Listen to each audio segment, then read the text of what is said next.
Hey guys, so now it's time for step 2.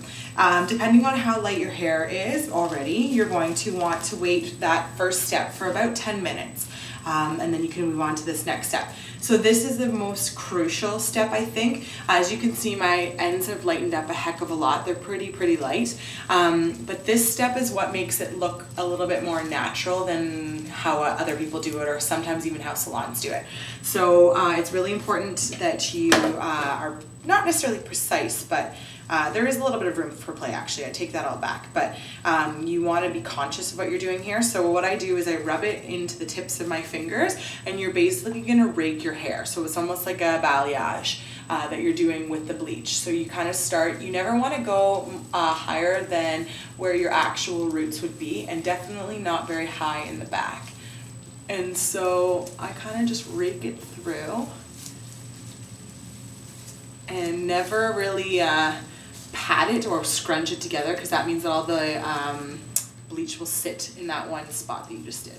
So rake it through, make sure there's no clumps, like you can see that one there. Cool.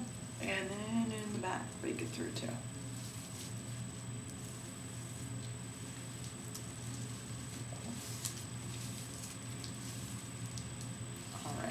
Now, the biggest part is definitely up by your face, so you want to make sure that you get kind of into there, into the highlights there.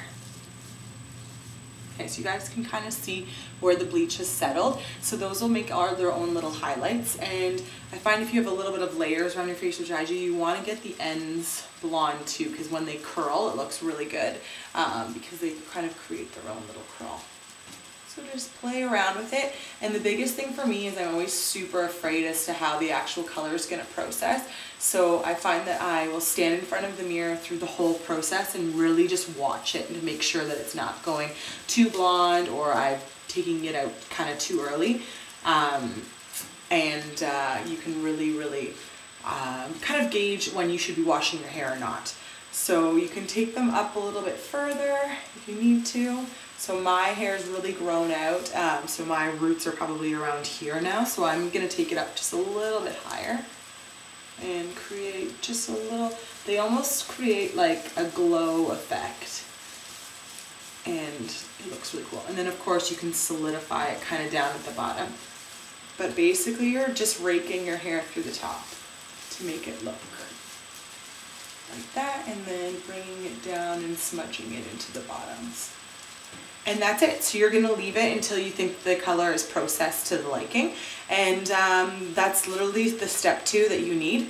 Wash it out. The other thing you can do is dry it. Because this process doesn't take very long, your dye won't actually develop, or your bleach won't actually develop to its fullest potential. Usually you can keep this in for about 60 minutes.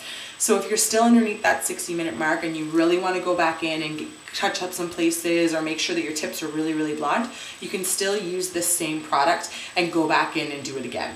So I hope you enjoyed it. I will definitely take a picture once this is out and dried for you guys to see how it all turned out. I hope you enjoy. I hope